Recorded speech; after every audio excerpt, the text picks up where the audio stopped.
may pa-cake tayo!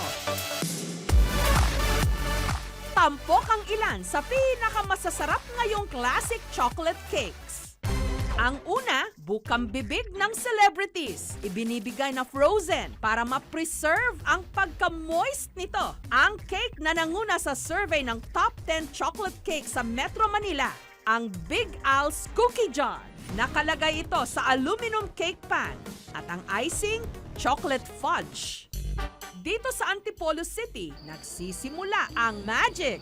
Mano-mano nang sinisimulan ang pagbe-bake ng kanilang chocolate cakes. Imported chocolates yung gamit namin. So, ihalo lang natin to hanggang ma-fold in ko na completely yung egg whites dun sa mixture.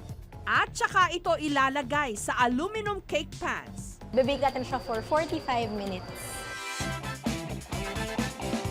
So, bubuhusan na natin siya ngayon ng chocolate icing na gawa rin dun sa chocolates na ginawa ni Mami. Idinideliver ito sa 3 nilang branches sa Antipolo, sa Quezon City at Makati.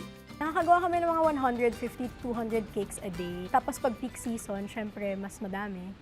12 anyos pa lang daw si Jamie, namulat na sa pagnenegosyo. Ang kanya raw kasing inang si Joy, habang nagtatrabaho sa isang kumpanya, nagpa-part-time din sa pagtitinda ng chocolate cake. Bali, ginawa ko siyang part-time job. Enjoy naman ako, pero talagang sobrang pagod dahil daytime, I work as a sales executive. After work, mamimili pa ako ingredients, tapos saka pa lang ako magbe-bake. On regular days, 1,000 a week, masaya na ako nun. Siyempre, nakaka-inspire yun na makita ko yung mommy ko na she works very hard for us. Hindi raw naging matamis agad ang kanilang negosyo. Nagbabahay-bahay pa nga raw sila noon para lang makabenta. Nagde-deliver talaga kami sa clients namin. Umaabot kami ng Las Piñas para mag-deliver lang ng 2 pirasong cake. Pero noong 2011, ang ina ni Jamie na-stroke. Nag-aaral pa ako nun. Pero talaga nakita ko na kailangan ko nang tumulong dun sa business. Yung ibang responsibilities ni Mami, kailangan ko na rin i-assume yung duties na yun. Kasi ayoko rin naman makita na nahirapan siya after niya ma-stroke. Pag-graduate ni Jamie, nag-join na siya sa akin. Siya na yung nag-legitimize ng business. Kasi parang hobby ko lang yun eh. Tapos yung husband ko, kasama na rin namin. Sila dalawa yung management side, ako yung production side.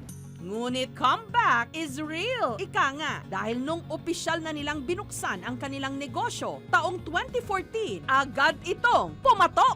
Sa tulong ng social media, unti-unti silang nakilala. At dahil sa matatamis na review ng kanilang customers, ang nooy sa kusina lang ng bahay nagbe-bake, ngayon meron ng production area. Meron na rin kami mga staff na tumutulong sa amin na mag-bake and mag-produce ng cakes. Yung pinaka-bread niya, parang may pagka-moist na masarap siya sa bibig. Tapos yung pinaka-chocolate layer sa taas, nagbe-blend siya dun sa pagka-moist nung bread niya. Ang sarap niyang kainin na gusto kong ubusin. Nabili na namin yung lot sa likod ng bahay namin. By next year, papatuyuan namin yun ng mas malaki and mas modern na commissary para dun sa business. Nakabili na rin kami ng mga van para mag-deliver ng cakes sa iba-iba naming locations. Siyempre, as her daughter, I'm very proud na yung cake niya ganun kasarap na talagang nagustuhan ng mga tao. Alam ko rin kasi lahat ng love and yung effort na nilalagay ni Mommy into each product she makes. Akyat naman tayo ng Baguio City para tikman ang isa sa pinipilahan ditong chocolate cake. Kung sumikat kamakailan ang cakes in can, ang cakes in a tub, halos 20 taon na ritong pinipilahan. Mukha mang maliit, big time ito dito sa Baguio. Hit na hit sa mga turista. Ilalagay ko na yung egg. Ready na natin i-bake itong Chona's Delight Chocolate Cake.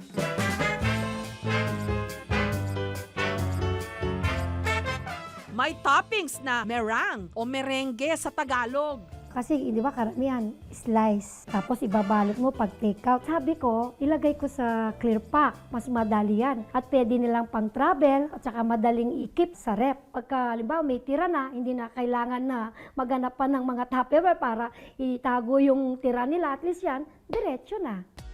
Chocolate masyadong malambot, tsaka hindi siya masyadong ganun katamis, hindi siya masakit sa lalamunan. Sakto lang po yung yung tamis niya po. Kalimitang nakakabenta sila ng 30 to 50 tubs kada araw na umaabot ng 100 to 300 tubs tuwing holidays. Nung una, parang creamy chocolate muna yan. Hindi ko pag linabas yan kasi wala pa akong chiller. Kaya pinangalan ko sa akin yan, di ba? So kung may legacy ako parang kahit wala na ako, maalala ako ng mga customer ko. Hindi pa ba sapat sa inyo ang tamis na hatid ng chocolate cakes? Ito ang bagay sa inyo. Chocolate cake with a twist. Double chocolate na, meron pang yema. Yeba! Ang double choco yema cake, nagsimula lang daw bilang isang experiment. Its ingredients is very extraordinary kasi lahat yon parang si Slice gumagawa. From the choco base, from the yema, and all over decorating ng ganache. Ang sikreto, yema at asukal na hindi basta-basta. Meron siyang spread ng ating homemade yema. Sarili naming recipe, yun yung isa sa mga binabalik-balikan dito sa cafe natin. So ito pong ating yema. After po ng mga sides niya, lagyan na po natin ng mousse yung ating top.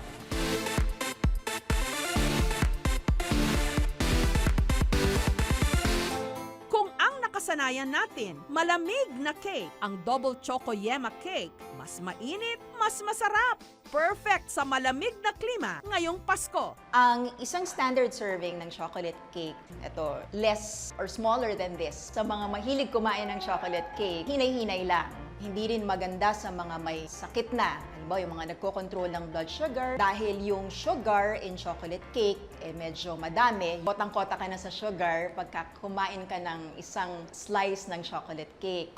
Sa mga chocolate cake na ito, isa lang ang masasabi mo. O tukso, layuan mo ako! Mga kapuso, kung nagustuhan niyo po ang videong ito, subscribe na sa GMA Public Affairs YouTube channel and don't forget to hit the bell button for our latest updates.